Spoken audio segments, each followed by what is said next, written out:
Estado Nacional. El año pasado el marchamo se elevó a más de 100.000 colones. El valor fiscal baja increíblemente, o sea, y el marchamo más para arriba, más para arriba. Aunque el gobierno prometió que bajaría el marchamo, la propuesta de Hacienda no convenció. Ahora un proyecto de consenso de la oposición promete rebajas de hasta un 40%.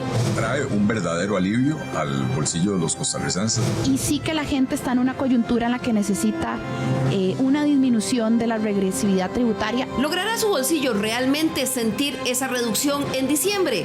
Esto es Estado Nacional.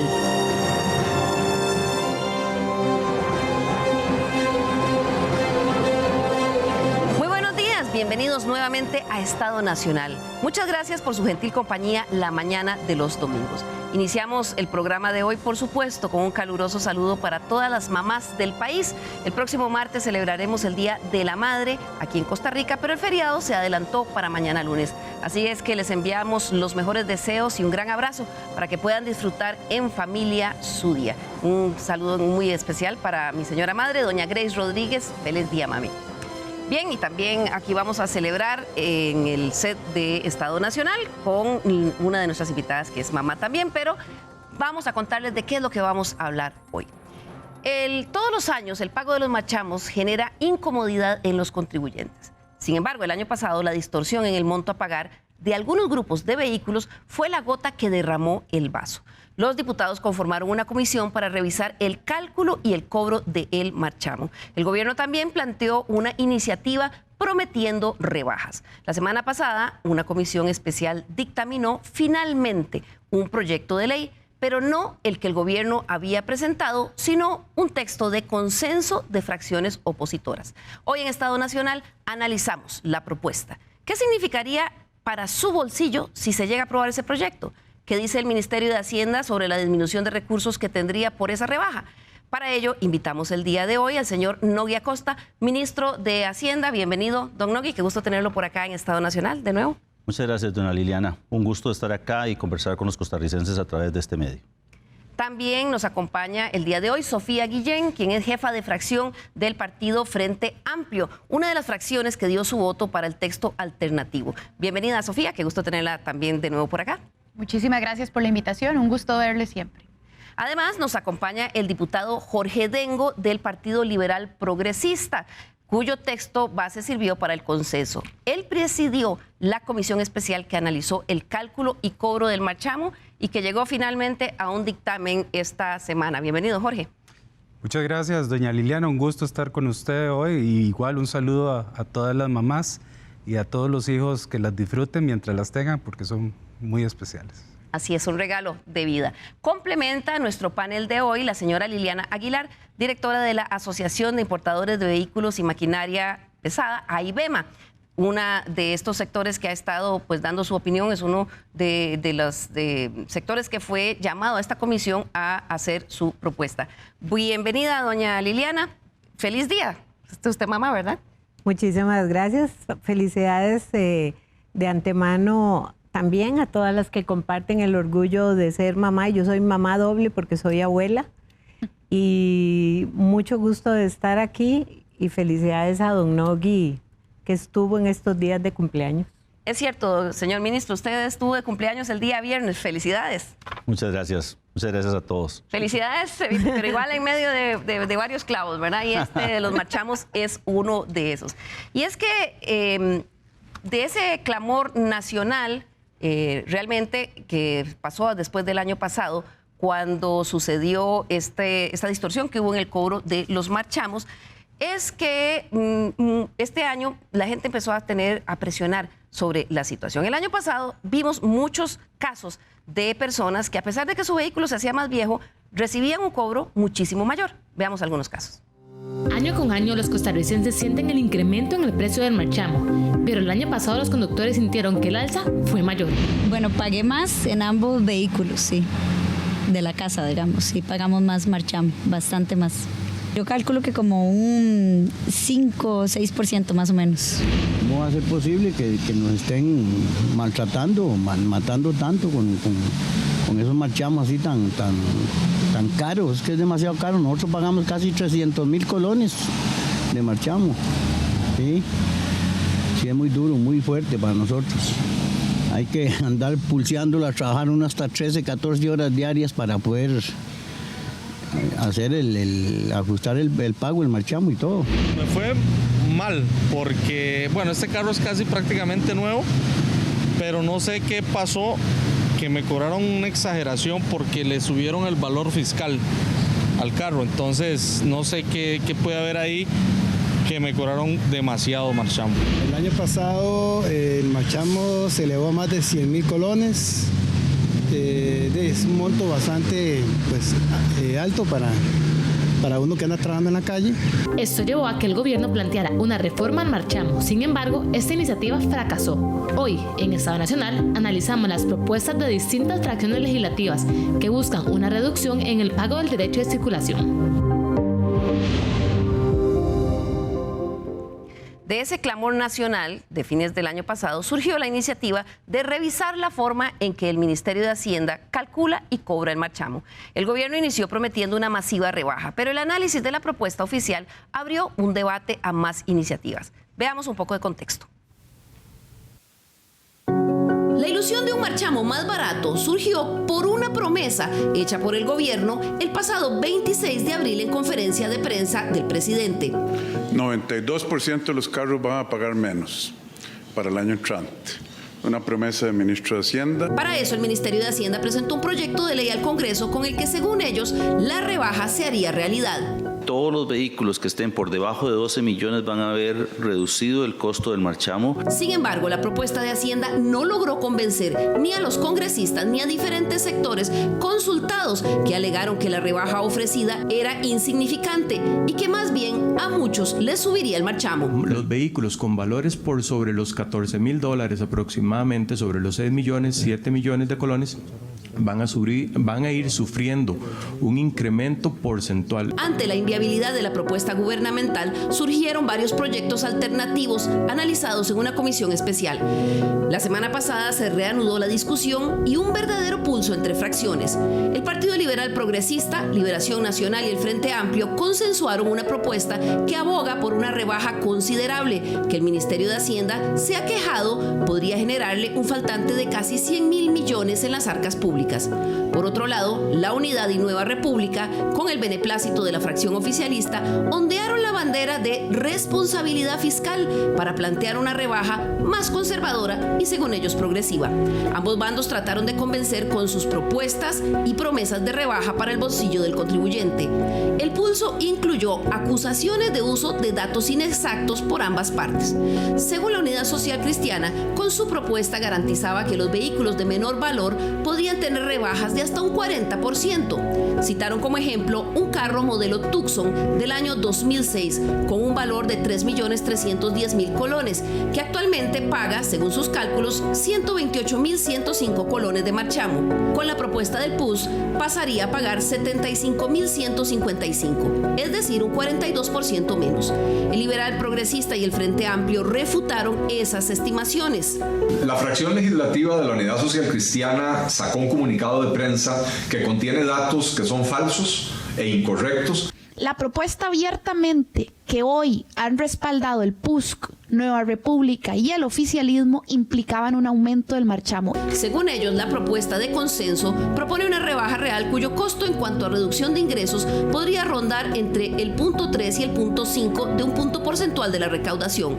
Por ejemplo, para el caso de un vehículo con valor de 3 millones, su propuesta tendría un verdadero impacto en cuanto a reducción de lo que pagan los conductores, pues mientras que, según sus cálculos, con la propuesta del PUS la rebaja sería de 5.117 colones, con su proyecto la reducción para el ciudadano sería de 52.370 colones. Finalmente, la propuesta del PUS y Nueva República no prosperó y se dictaminó el proyecto de consenso en una votación 4-3 en la comisión, ante lo cual los diputados de la Unidad y Gobierno lamentaron el efecto que tendrá en las cifras fiscales del país. Ahora, la propuesta deberá discutirse en el plenario legislativo. Bueno, esa es la historia de cómo llegamos al dictamen que se le dio la semana que recién pasó a un proyecto de consenso. Jorge Dengo, presidente de esta comisión especial que estaba analizando el cálculo y el cobro del marchamo. ¿Qué es básicamente lo que plantea la diferencia principal de este proyecto, que fue el que se dictaminó, digamos, el que tuvo mayoría, y qué es lo que le propone a los costarricenses? Bueno, yo creo que es importante, Liliana, empezar diciendo que la propuesta, hay una cuestión que es muy importante decir antes que nada. Yo creo que una de las diferencias primordiales es una diferencia filosófica, parece mentira, y que es un proyecto que precisamente se construyó a partir de un consenso, donde las fracciones todas tuvieron la posibilidad de aportar para poder conseguir ese objetivo, que era bajarle el marchamo a todos los costarricenses y poder abarcar esas preocupaciones que tuvieron los partidos. El tema de la responsabilidad fiscal, que a mí me hizo mucha gracia. Por ahí Nueva República ha presentado un proyecto para bajar el IVA al 30% y está hablando de responsabilidad fiscal. La Unidad presentó el año pasado un proyecto para bajar el marchamo precisamente en porcentajes de 30, 20 días, y de repente de un año para el otro se convirtieron en los paladines de la responsabilidad fiscal. Entonces, realmente nosotros tratamos de tener un consenso desde un inicio. Sin embargo, ya había un acuerdo previo entre el oficialismo, entre la Unidad y Nueva República, que nunca se metieron en la cancha a tratar de construir. Y que obviamente a buenas y a primeras sacaron un proyecto ahí de la manga, que era más un refrito del proyecto del Poder Ejecutivo, y precisamente eso fue lo que llevó a cabo una discusión. ¿Qué es lo que propone nuestro proyecto? Bueno, nuestro proyecto, este proyecto de consenso, lo que propone precisamente es darle certeza jurídica real al contribuyente, eliminando las arbitrariedades que tiene el modelo de marchamo que se implementa en Costa Rica y que solo existe en Costa Rica. Y eso es algo que a mí sí me gustaría que conversáramos después.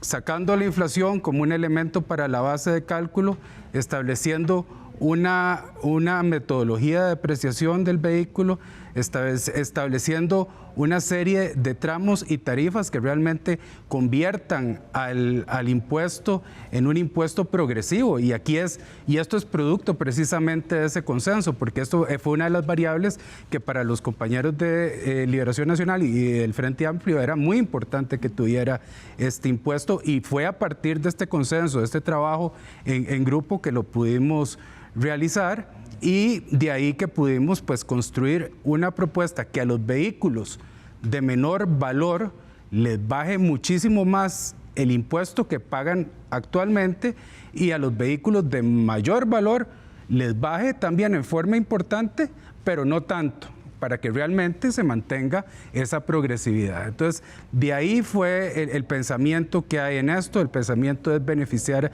al contribuyente. Obviamente hablaremos de temas de huecos fiscales, hablaremos de las cosas que ha mencionado el señor ministro en la prensa, pero yo creo que es para empezar, digamos, esa pincelada que usted me está pidiendo. Sofía Guillén, jefa de fracción de la bancada del Frente Amplio. ¿Por qué el Frente Amplio decide apoyar esta propuesta del Partido Liberal Progresista, después de que en realidad había mucha ilusión en la población de que le bajara el marchamo, porque el presidente de la República dijo que le iba a bajar al 92%? Sin embargo, ¿a ustedes no les convenció esa propuesta que envió el gobierno? Sí, bueno, nosotros desde un inicio fuimos bastante claros en que nos interesaba garantizar progresividad tributaria, nos interesaba garantizar también transparencia en el cobro del marchamo.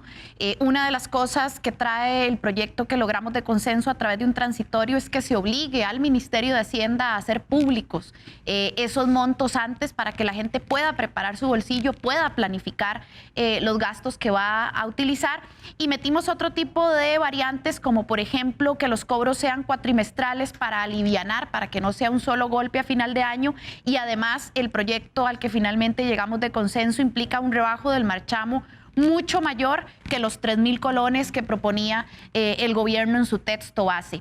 Eso lo dejamos muy claro desde un inicio como fracción legislativa, que íbamos a votar a favor la propuesta más progresiva, que garantizara más rebajas responsables para la ciudadanía y que no nos importaba la autoría, es decir, no nos interesaba de quién fuera el proyecto en tanto fuera el texto de consenso más oportuno. También aclararía un par de cosas, y lo primero es recordar que el año pasado terminamos con un superávit primario del 2.1, muy por encima de la meta del FMI, así que también es una coyuntura en la que a partir de una serie de restricciones existen unos números o unos márgenes de acción que creo que nos da la posibilidad de hablar de estas rebajas del marchamo, ¿no? Así que bueno, esa ha sido nuestra postura desde un inicio, la sostuvimos transparentemente en la comisión y lo seguiremos sosteniendo en plenario en tanto el texto sea progresivo y se construya el texto más oportuno para la ciudadanía. Liliana Aguilar es de la Asociación de Importadores de Vehículos y Maquinaria. Doña Liliana, ¿por qué era necesario cambiar esto y qué les pareció a ustedes que fueron un insumo de consulta en esa comisión? De hecho, ustedes fueron los primeros que señalaron que el proyecto que había propuesto el gobierno en realidad significaba una rebaja de unos 3.000 colones en algunos tramos y en la mayoría aumentaba más bien el marchamo. ¿Qué les pareció este proyecto que quedó aprobado? Yo creo que aquí en este proyecto hay varias partes ganadoras. Número uno, desde un principio señalamos que era necesario una tabla de depreciación clara y precisa para que los ciudadanos supieran en cuánto se iba a depreciar su vehículo en razón de su uso. Eso protege y da seguridad jurídica a los ciudadanos. ¿Qué consideramos que era oportuno y necesario? El cambio de la metodología. Es una metodología que se venía aplicando desde aproximadamente casi 40 años, donde ya requería una actualización, una modernización. Y casi que se puede decir que el año pasado colapsó, ¿verdad? Vamos a ver, nosotros tenemos ejemplos claros de unidades, por ejemplo, que el año pasado estaban en 18 millones de colones y hace un mes y medio, les bajaron, por ejemplo, 4 millones de colones. Al valor fiscal. Al valor fiscal. Significa, hubo voluntad también por parte del Ministerio de Hacienda de hacer las corridas para ajuste de valor. ¿Qué es lo que ha pasado? Que a lo largo de estos 40 años y al tomar parámetros como inflación y demás que no eran directamente relacionados con el uso que se le da a una unidad y tipo de cambio y demás, generaba eso que nosotros hemos llamado el efecto perverso, de que por un lado se subía y por otro lado se bajaba, y a veces sucedía que los vehículos, en vez de depreciarse, se apreciaban. Creo que, como le digo, aquí hay partes ganadoras. El Ministerio de Hacienda creo que tiene la oportunidad de tener reglas de depreciación fijas. El ciudadano eventualmente puede ver una rebaja, y la parte importante del Poder Ejecutivo es que estableció un cambio en la metodología que puede venir a sentar bases para cambios posteriores. La razón por la que la fracción social cristiana no apoyó el proyecto de ley que ellos estaban impulsando, o que más bien que se dictaminó, es que según ellos estaban tratando de buscar una solución que tuviese un efecto neutral en la recaudación y que protegiera las arcas del Estado. Esto nos dijo la diputada Melina Ajoy. Para nosotros es importante un tema de progresividad también, que cada quien pague con base a sus condiciones económicas, siempre también en beneficio de las personas que la pulsean, que trabajan día con día, y un tema también de recaudación fiscal. Antes de pasar con la reacción del ministro de Hacienda, Sofía Guillén, ¿por qué ustedes no estuvieron de acuerdo en términos muy, muy concretos con la propuesta del gobierno ni con la que presentó el Partido Unidad Social Cristiana? Bueno, en el caso del Partido Unidad Social Cristiana incluía cobrar sobre la inflación y sobre el impuesto de importación, lo que implica al final una doble imposición, ¿no? Un doble castigo. Y cuando hicimos las corridas, yo las presenté en la comisión del marchamo, son públicas, cualquiera puede observarlas en la comisión. Cuando hicimos las corridas nos dábamos cuenta de que en el caso del Ejecutivo y del PUSC, los tramos que sufrían reducciones eran los iniciales, estos montos de 3.000 colones muy bajitos, pero que empezaban a dispararse incluso por encima de la ley vigente a partir de montos de 4 o 6 millones, que sabemos que en la práctica no son carros de lujo porque los valores de los carros se han disparado también. Dicho esto, nosotros no podíamos votar proyectos que de hecho aumentaban por sobre la ley vigente tramos que no eran carros de lujo. Y adicionalmente, en el caso del Ejecutivo, Ejecutivo insisten en considerar depreciaciones de muchísimos años, 20, 30 años, que era lo que en algún momento proponían o discutían. Y de acuerdo a las buenas prácticas de la OCDE, los carros a los 5 años ya están depreciados. Entonces no tiene sentido. Yo comprendo, nosotros no propusimos 5 años, comprendo el balance al que hay que llegar, pero no tiene sentido insistir en depreciaciones de 20 o 30 años porque los carros son de los activos que más rápido se deprecian. Claro. Señor ministro de Hacienda, no convenció la propuesta que presentaron ustedes ni la que apoyaban a la Unidad Social Cristiana. ¿Qué le pareció a usted esta que se dictaminó en el Congreso esta semana? A ver, yo creo que aquí, después de escuchar tanto a don Jorge como a Sofía y a doña Liliana, tenemos que tener claras 3 cosas. Número 1, todos tenemos que tener una responsabilidad fiscal. Y me parece que esa es una de las cosas de las cuales adolece esta propuesta. El segundo tema es que hay una reducción del impuesto, pero hay una mejora en la progresividad. Y eso no lo tiene esta disposición. Y el tercer elemento, que me parece mucho más importante, es cómo vamos a resolver un problema que significan 118 mil millones de colones menos. Es que ese es el costo de esta normativa. Pero además hay 3 elementos que son importantes. Resulta que el 65% del ahorro de esto se lo lleva el 2% de la población. Y le voy a poner un ejemplo muy claro. Vamos a poner varias marcas de vehículos del año 2000. Usted llega y tiene un Homer del año 2000, valor 13.660.000 colones, que hoy paga 446.000 colones. Resulta que con la propuesta que impulsan los señores diputados, va a pagar 23.110 colones. Significa que esa persona se va a ahorrar 423.000 colones. Pero resulta que un Hyundai Elantra, cuyo valor fiscal es de 960.000 colones, también va a pagar 23.000. Y eso significa que aquí no hay progresividad. No es cierto que hay progresividad en esta propuesta. ¿Eso es cierto, don Jorge? ¿Que el dueño de un Homer pagaría lo mismo que de un Hyundai? Y luego le pregunto a doña Liliana, que se sabe de memoria porque la conozco de hace muchos años y conozco a pocas personas que sepan tanto técnicamente, pero desde el punto de vista que usted lo analizó legalmente. Pues a mí me gustaría saber dónde el ministro va a comprar los Homers y que los consigue a ese precio tan barato, porque realmente me parece que está totalmente desarticulado y desfasado. Pero no, realmente hay 2 cosas importantes y aquí sí quiero ser claros. Primero, en cuanto a ese señalamiento del hueco de 118 mil millones, honestamente, a mí me sorprende muchísimo, porque inclusive antes de incluir esta tabla que permitía tener tramos, que permite tener progresividad, que acordamos en consenso, se había presentado a la comisión el director de Hacienda, don Fernando Luque, había hablado de la versión original del proyecto del PLP, que era mucho más agresiva, y yo no voy a mentir, era mucho más agresiva, y nunca habló de esta cantidad de dinero que se iba a dejar de recaudar. Más bien, la propuesta que aprobamos en comisión es muchísimo más conservadora, y realmente yo no sé dónde salen estos números. A mí me gustaría ver los cálculos, porque es muy fácil venirle a hablar a los costarricenses de cifras astronómicas, de debacle en la recaudación, sin enseñar los cálculos. Pero don Jorge, yo lo puedo invitar a usted al Ministerio de Hacienda cuando guste. Estos datos son de la base de información para el cobro de los marchamos. Y ahí están. Ese Homer existe y tiene ese valor fiscal. Doña Lili. Y ese es el impacto que va a tener. Don Nagui tiene razón.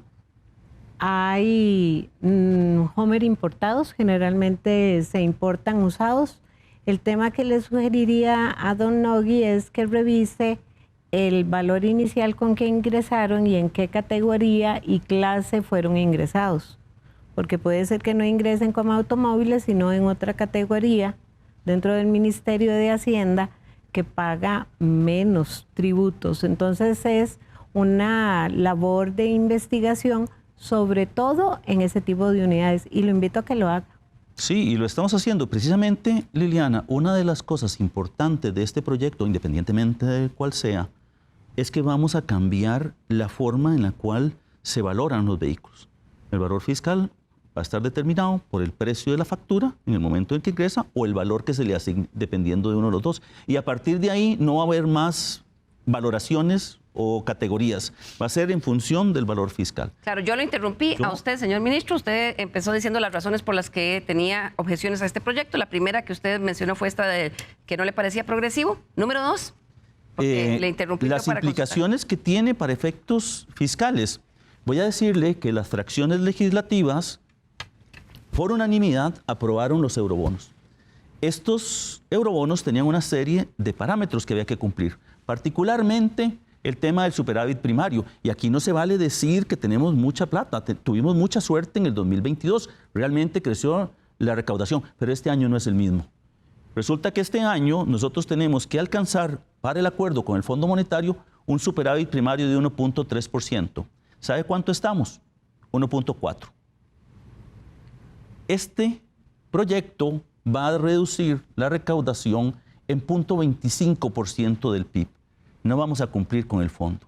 Pero además, tampoco vamos a cumplir en el 2024 con lo que nos estableció la ley de eurobonos, 1.85. Y entonces no vamos a poder emitir eurobonos. La pregunta es, ¿cómo hoy vamos a decir que vamos a estar seguros de que mañana vamos a estar bien? Sofía. Ese es el problema. ¿Cómo ve usted esta objeción? Le falta uno, ¿verdad? Sí, ya lo vamos a ver por una. Yo creo con todo respeto que tanto el gobierno como el ministro de Hacienda son expertos en campañas de miedo fiscal.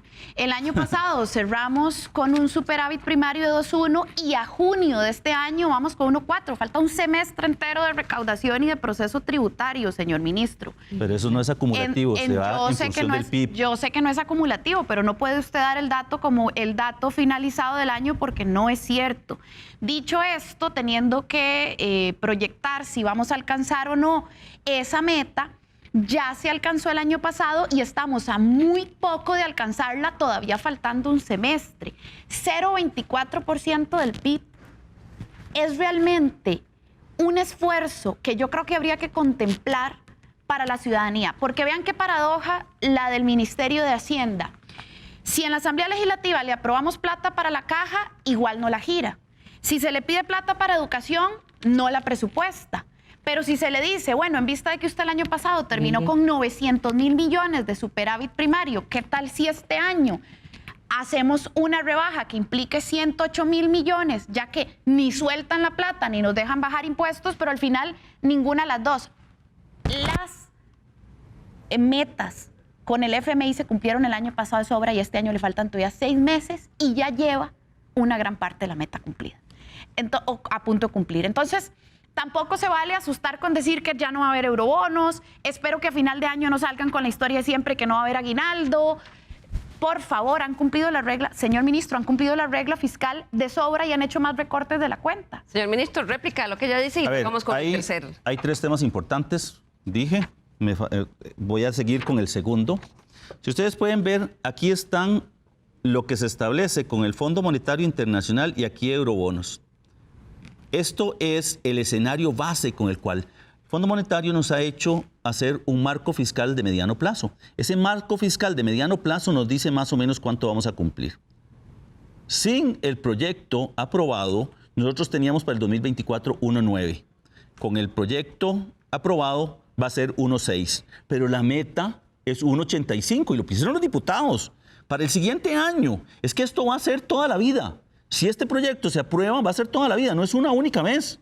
No es un escenario de eso, es el impacto que va a tener sobre la recaudación. Pero ahí hay una imprecisión, perdón, porque el proyecto de eurobonos, artículo 12, subinciso 2 del inciso A, dice que la meta a cumplir es 1.15. Para este año. 2023. Pero el Fondo Monetario... No 1.9, como está diciendo. No, estoy hablando de 2024. Por eso, pero al 2023 la meta está casi cumplida. No, pero el Fondo Monetario es 1.30. Yo ayudé a escribir estamos 1.40, claro. Yo lo sé. Es cierto. Yo, pues obviamente en esto difiero mucho en Sofía, que estuvo metida casualmente en la negociación del tema de eurobonos, pero sí quiero hacer una precisión, porque realmente...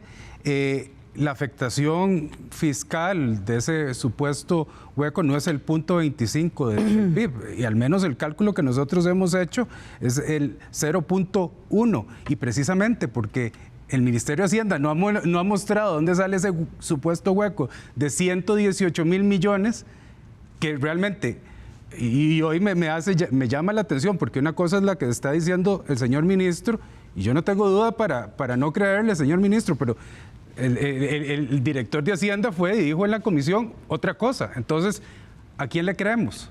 Y el director de Hacienda habló sobre un proyecto que era más violento fiscalmente que este.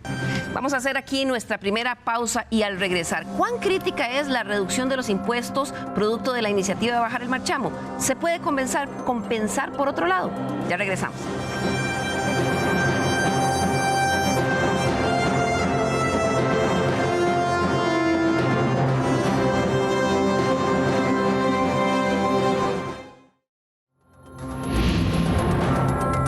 Nuestro correo l.carranza@teletica.com. Escríbanos, nos interesan mucho sus comentarios, críticas y sugerencias.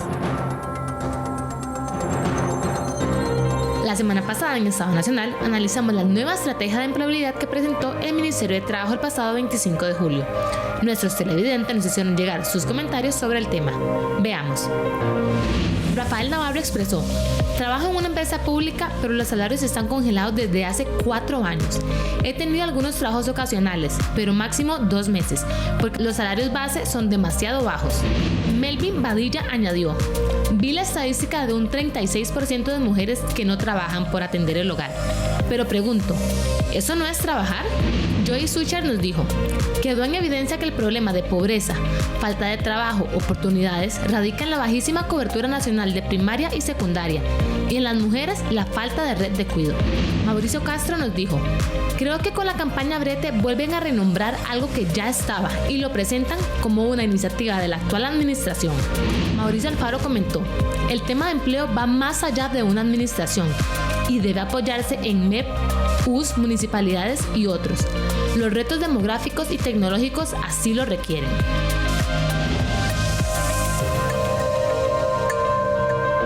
Muchas gracias a todos los que toman su tiempo para escribirnos. Gracias también por continuar con nosotros hoy en Estado Nacional, que analizamos la propuesta que los diputados dictaminaron para bajar el marchamo. ¿Realmente le va a llegar a su bolsillo a usted este diciembre? Y también, ¿cuán crítico es el hueco que supuestamente dice el Ministerio de Hacienda que se va a hacer con esta rebaja? Señor ministro, le faltaba a usted uno de los argumentos por los cuales usted cree que este proyecto es nocivo para las finanzas públicas.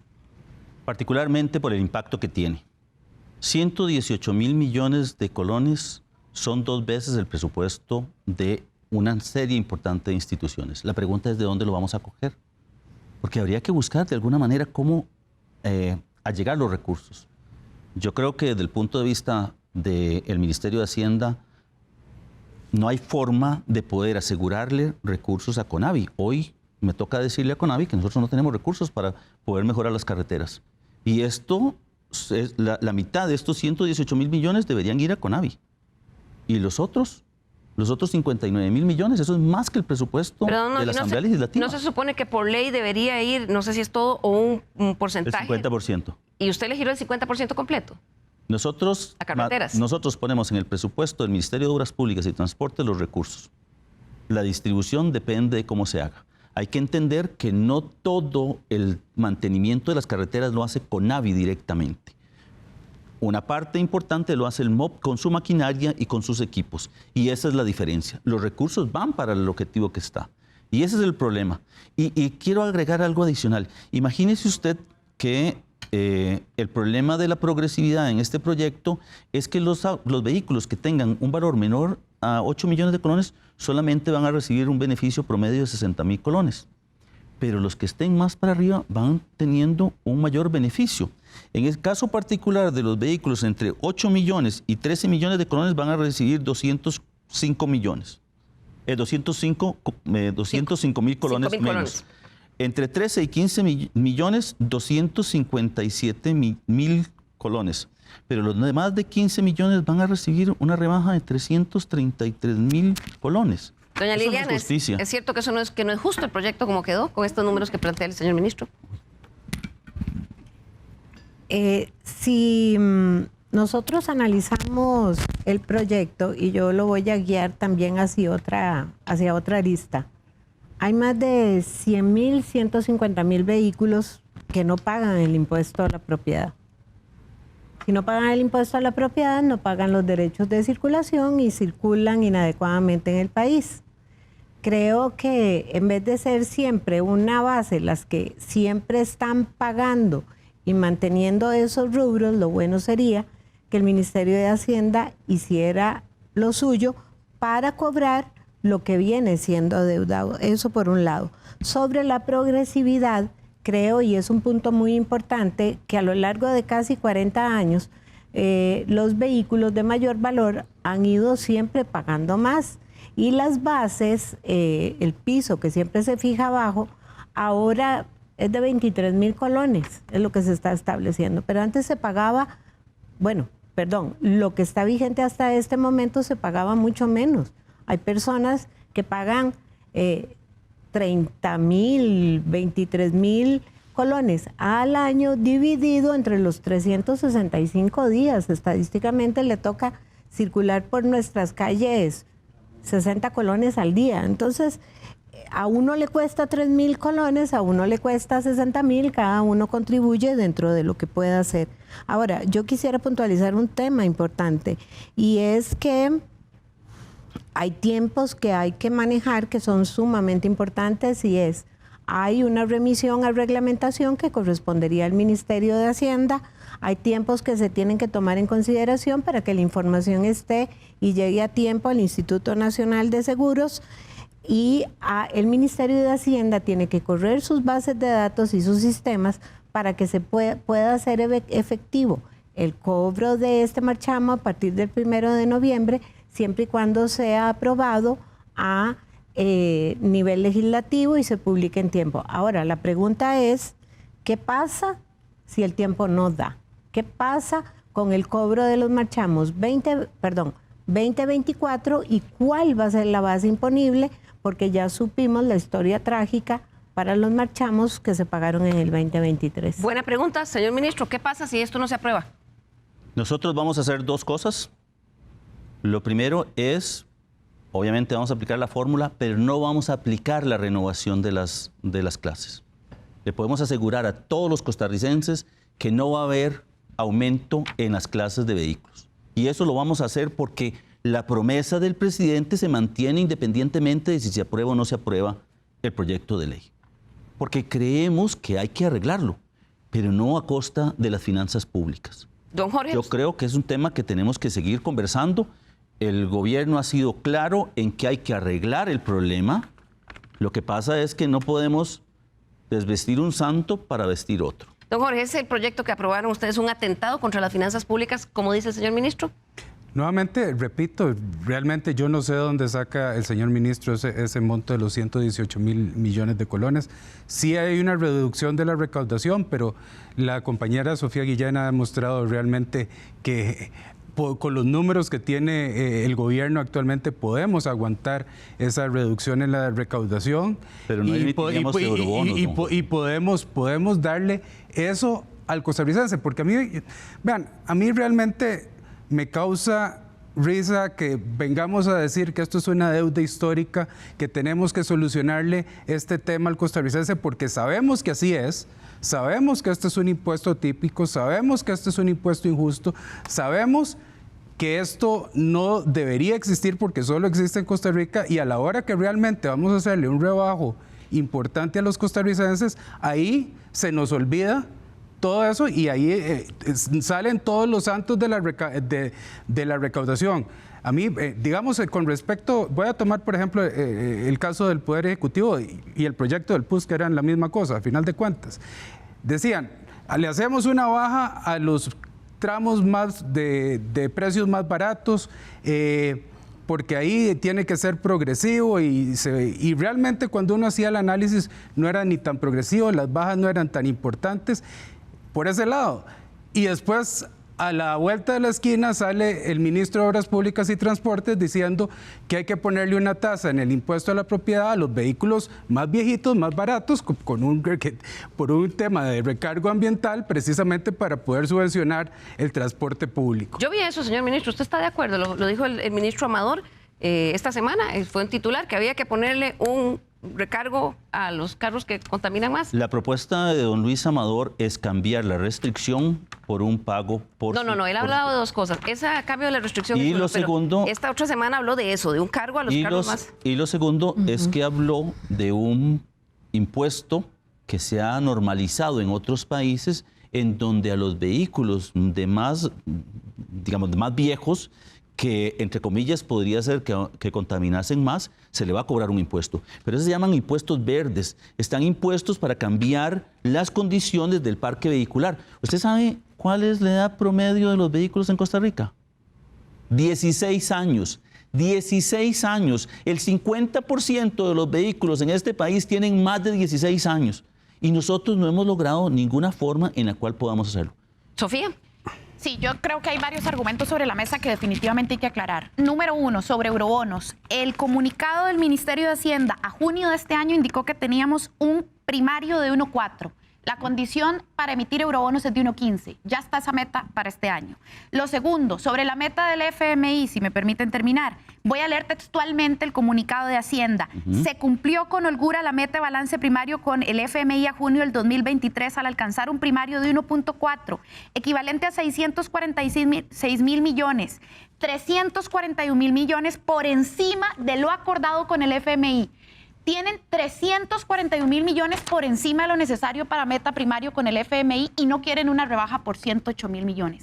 ¿Para qué le prometen a la gente una rebaja del marchamo si a la hora de la hora no van a estar dispuestos a hacerlo? Porque también el presidente se paró a decir que más del 90% de la gente iba a tener rebajas del marchamo, generó una amplia expectativa y ahora su ministro de Hacienda dice que no puede arriesgar la situación fiscal. Termino con otras dos cosas, si me permiten un momento, porque se han dicho inexactitudes. Sobre la progresividad tributaria, cualquiera puede ir a meterse a la página web de la Asamblea Legislativa y darse cuenta de la escala tributaria. Para los que tienen un valor de mercado de 1.500.000, proponemos un tipo impositivo de 23.000 colones.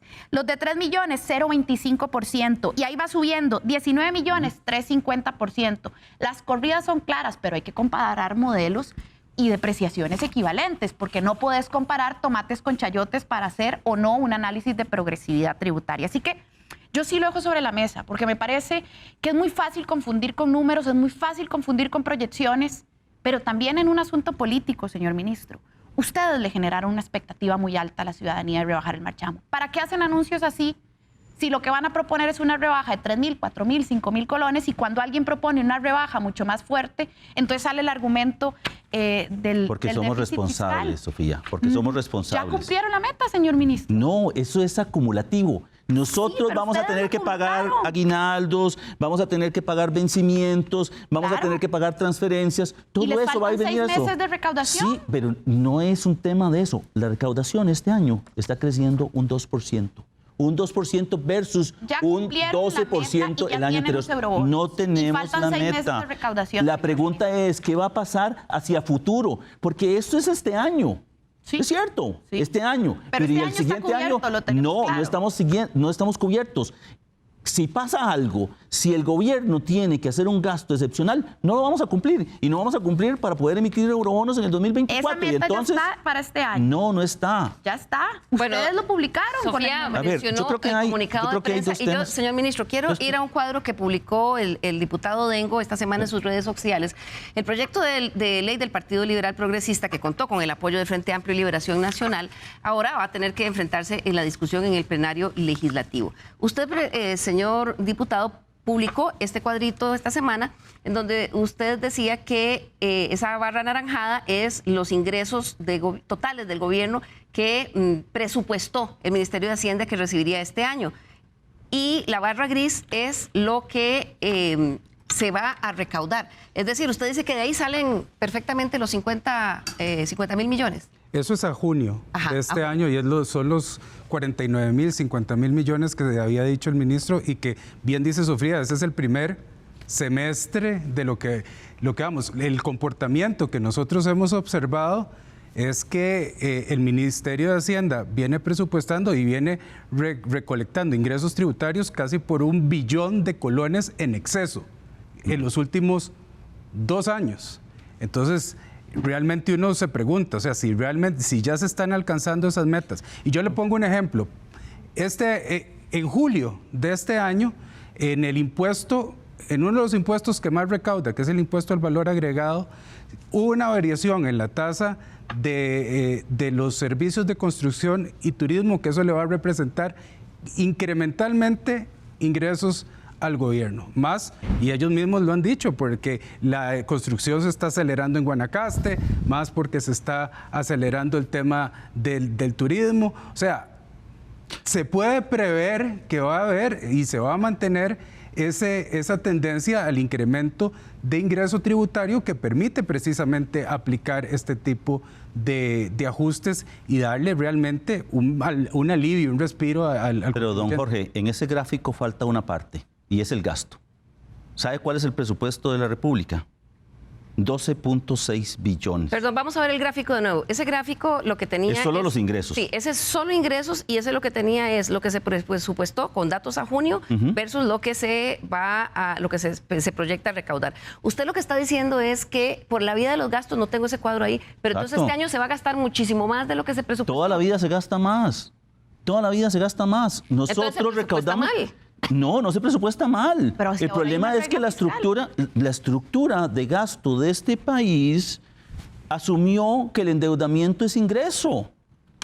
Eso es la resolución. Entonces, cada año nos vamos a endeudar más. No se presupuesta mal, señor ministro, cuando uno ha tenido en los años anteriores al 2023, 2021 y 2022 ingresos en excesos tributarios por 1 billón de colones. Eso lo que hace es disminuir el endeudamiento. Sí, pero eso no es también... Pero eso es lo que hace es disminuir el endeudamiento. Y precisamente porque nosotros tenemos una responsabilidad con el país, con los trabajadores, es que tenemos que bajar la relación deuda-PIB por debajo del 60%. Cada recaudación, cada colón adicional nos acerca más a la meta. Nos acerca más a la meta de poder descongelar los salarios, nos acerca más a la meta de sacar el gasto de capital de la regla y poder construir obra.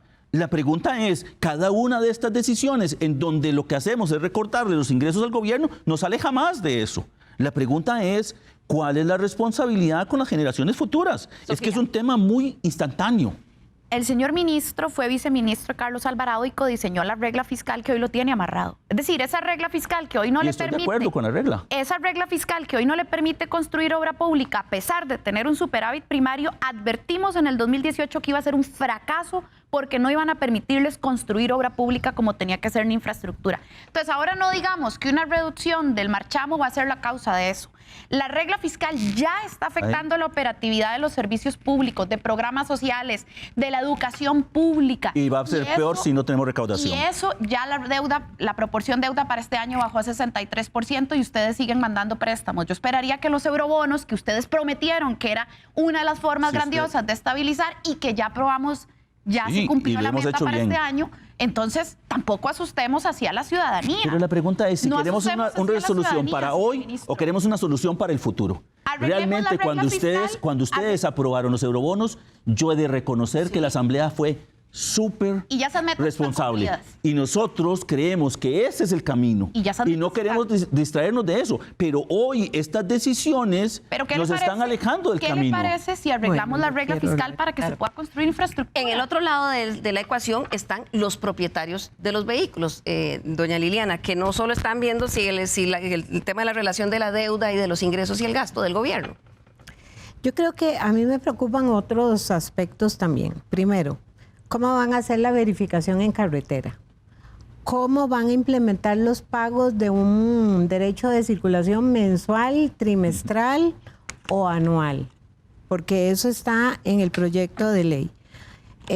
Conversaba don Nogui que los vehículos se consideran como artículos de lujo. Ustedes decían que esto era un impuesto de riqueza. Sí, efectivamente. Impuesto a la Así fue riqueza. creado en los Era un impuesto a la 80s. riqueza. Bueno, yo quisiera decir que desde el momento en que el país no cuenta con un transporte público seguro, adecuado a la ciudadanía, el vehículo se convierte en una necesidad. El vehículo dejó de ser un artículo de lujo, sino una necesidad para la seguridad del costarricense. Y además, quisiera La acotar... pregunta es ¿cuál vehículo, doña Liliana? Voy a terminar. Y otro aspecto importante que quisiera puntualizar es, las aduanas prácticamente están recaudando 30, 35, 40 millones de dólares por unidades nuevas cada mes. Está recaudando 200.000 millones por el impuesto a la propiedad. Está recaudando, por parte de vehículos también, el impuesto a los combustibles.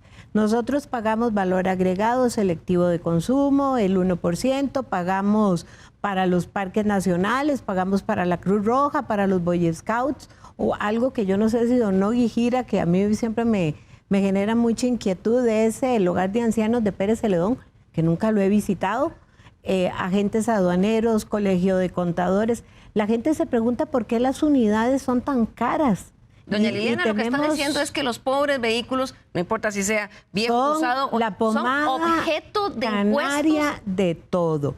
Y creo firmemente que a este momento el ciudadano necesita una rebaja, un alivio. Han recaudado por años muchísimo dinero. Don Jorge. Creo... Sí, y yo creo ahí, perdón, Liliana, y aquí pues sí le voy a atravesar bien el caballo al señor ministro de Hacienda, a decirle que yo entiendo su posición, ministro, usted está por la posición de la recaudación, pero precisamente en los sistemas democráticos occidentales, modernos, para algo existen esos pesos y contrapesos, y una parte del peso y contrapeso que existe en nuestro país es que esa es la Asamblea Legislativa a la que le toca aprobar impuestos y definir por qué se aprueban esos impuestos. Así que si la Asamblea Legislativa define que este no tiene que ser un impuesto a la riqueza, que nos tenemos que acercar a que sea un impuesto moderno, por ahí vamos. Yo se lo dije a usted en algún momento, nosotros somos un país que le gusta ir a cumplir las recomendaciones de la OCDE, porque para algo nos estamos metiendo en la OCDE, y estamos de acuerdo. Yo creo que ahí usted y yo coincidimos. La OCDE nos ha hecho recomendaciones puntuales sobre el impuesto a la propiedad y al uso de los vehículos, que casualmente esas sí mejor no las tocamos, no es el tiempo, me dijo usted en alguna comisión, está diciendo la recaudación. Yo creo que aquí Sofía ha demostrado con demasía que hay posibilidad de hacerlo, y yo creo que el gobierno, la Asamblea Legislativa se pondrían una flor en el ojal dándole al costarricense ese alivio que necesita sin tener que abandonar esas metas de largo plazo, porque este es un impuesto que es injusto, es atípico, nació inconstitucionalmente en este país, y yo realmente no puedo justificar la existencia de la recaudación con base en un impuesto injusto. Eso es una cuestión de principio, y es una cuestión de principio que ustedes pueden arreglar. Y yo le reconozco, y se lo dije al compañero Daniel Vargas en la comisión, cuando él le señaló a los compañeros de Liberación Nacional, bueno, es que ustedes crearon este impuesto. Y sí, bueno, pero ahí están los compañeros de Liberación Nacional tratando de arreglarlo. Y no es justo, entonces, de señalar que alguien hizo algo malo y no quererlo reparar porque se está beneficiando. Claro, este proyecto de ley se dictaminó en la comisión especial y ahora tendrá que ir al plenario legislativo y ver si cuenta con los votos, donde incluso es posible que se le hagan algunos cambios y algunos otros ajustes, y en eso están abiertos incluso quienes votaron por el proyecto. Esto nos dijo el diputado liberacionista Francisco Nicolás. El proyecto a hoy es mejor en cuanto al impacto que hace en el costo del marchamo para el costarricense, para la costarricense. Los descuentos, las disminuciones en marchamo que se hagan en nuestro proyecto son mayores, sensiblemente mayores a las que proponía el proyecto del gobierno. Segundo, la progresividad con que se diseñó la fórmula, es decir, el carro más caro paga más y el carro más barato paga menos, eso está bien calibrado en la ecuación que se propone. Tercero, tiene elementos novedosos, por ejemplo, los pagos parciales a lo largo del año. No hay que esperar a que llegue diciembre y uno se coma las uñas viendo a ver cómo hace para pagar sus marchamos, tomar parte de su aguinaldo, etcétera. Eso acabaría. Si usted quiere hacer pagos parciales en marzo o en agosto, puede hacerlos para ir bajando el monto y que no le impacte tan fuerte al final de año, en diciembre, donde tantos gastos se dan en todas las familias costarricenses. Bien, vamos llegando ya al final del programa. Como les decíamos, ahora este proyecto tiene que ir al Congreso, a ver, al plenario legislativo, a ver si cuenta con los votos, pero está corriendo contra reloj porque, como bien lo decía doña Liliana Aguilar, para que todos los cálculos estén a tiempo en el Ministerio de Hacienda, en el sistema, para que el INSS los pueda facturar y que eso salga de aquí a noviembre. La verdad es que hay poco tiempo. Por eso quiero pedirles en esta última parte a nuestros invitados que en un minuto nos den una reflexión final, sobre todo de cara al resto de diputados que tendrán que decidir si apoyan este u otro proyecto. Doña Liliana Aguilar de IBEMA, comienzo con usted. Nosotros hemos analizado todas las propuestas que hicieron, las hemos leído y la parte más importante que rescatamos es depreciación como regla fija, que tiene que haber la progresividad que ya hay y una rebaja sustancial para todos los costarricenses. No solamente entramos antojadizos o cortados como lo hicieron, cada 2 millones se incrementa, sino con depreciaciones justas y adecuadas al uso que se le da a las unidades. Ese es el parámetro que se tiene que utilizar y no inflación y demás para fijar los verdaderos valores. Y un llamado al Ministerio de Hacienda para que se establezcan los valores adecuados que se utilicen para el cálculo del marchamo 2024. Muchísimas gracias, doña Liliana. Continúo con usted, Sofía Guillén, del Frente Amplio. Sí, quizás a modo de cierre, pues tal y como discutíamos hace un momento y a partir de los comunicados del propio Ministerio de Hacienda, la meta con el FMI está cubierta de sobra, el porcentaje requerido de eurobonos para que se puedan emitir también está cubierta. Dicho esto, hay un margen fiscal, en nuestra opinión, para que se pueda dar una rebaja del marchamo significativa, por lo que la fracción del Frente Amplio apoyó en comisión la rebaja del marchamo y la apoyará en plenario. No estamos cerrados a que si tienen propuestas mucho más progresivas, pues se puedan presentar y discutirlas, conversarlas en general, pero creo que el esfuerzo que ha hecho la comisión, más allá de autorías, ha sido un esfuerzo que vale la pena. ¿De qué dependerá que se pueda aprobar rápido? De que Nueva República, el oficialismo y el PUSC permitan que se vote. Muchas gracias, señora diputada. Continúo con usted, don diputado Jorge Dengo, de Liberal Progresista. Más allá de todo lo que hemos dicho, si en mí estuviera, realmente yo implementaría en este país un impuesto como el que se cobra en todos los países, que es un monto fijo, anual, muy reducido, pero entiendo que la política, a final de cuentas, es el arte de lo posible y así hemos actuado siempre, tratando de llegar a un consenso. Desgraciadamente, no hemos tenido toda la transparencia, todas las fracciones envueltas en este tema y no quisiera pensar que los proyectos que han sido presentados con el fin de embarrialar la cancha y dejar las cosas como están, porque ahí sí nos veríamos muy mal, no pudiéndole cumplir a los costarricenses, no pudiendo conseguir un rebajo. Nuestro trabajo siempre va a ser llegar a consensos, nuestro trabajo siempre va a ser dialogar. Hay cosas que no son negociables para nosotros, al menos los proponentes, y una de las señaló Liliana ahora, para nosotros a todos le tiene que bajar el marchamo, tiene que ser progresivo, ya lo es, y queremos seguir en una discusión seria, donde si el Ministerio de Hacienda va a sacar números, como decir que se van a dejar de recaudar 118 mil millones, lo cual no es cierto, que realmente se demuestre, que realmente se sienten, porque no nos han ido a buscar, van y dicen una cosa y después otra. Y realmente eso es algo que creemos que es vital. El acuerdo, el consenso y la transparencia. Muchas gracias, señor diputado. Concluyo con usted, señor ministro de Hacienda. Muchas gracias, Liliana. Yo creo que aquí hay una cuestión que el gobierno tiene que señalar. Este no es un proyecto adecuado, no es progresivo y va a dañar las finanzas públicas. Bajo ese principio, nosotros creemos que hay que hacerle modificaciones importantes. Nos comprometemos con don Jorge a enseñarle todos los números que usted necesite, porque no estamos diciendo mentiras. Y yo le puedo asegurar que este proyecto va a tener un impacto en la recaudación que va a afectar a los costarricenses, porque aquí es interesante. Van a sufrir los dueños de vehículos, pero también van a sufrir quienes reciben transferencias de gobierno. Y eso es lo que tenemos que empezar a valorar. La pregunta es si los mismos diputados, en el momento en el cual no alcancemos las metas que nos establecieron de superávit primario, van a estar dispuestos a cambiarlas en esa misma proporción. Yo creo que eso es lo correcto. Y ahí yo creo que el gobierno tiene que señalar que resulta que de este proyecto el 65% se lo lleva el quintil de más altos ingresos. Y eso no es progresivo.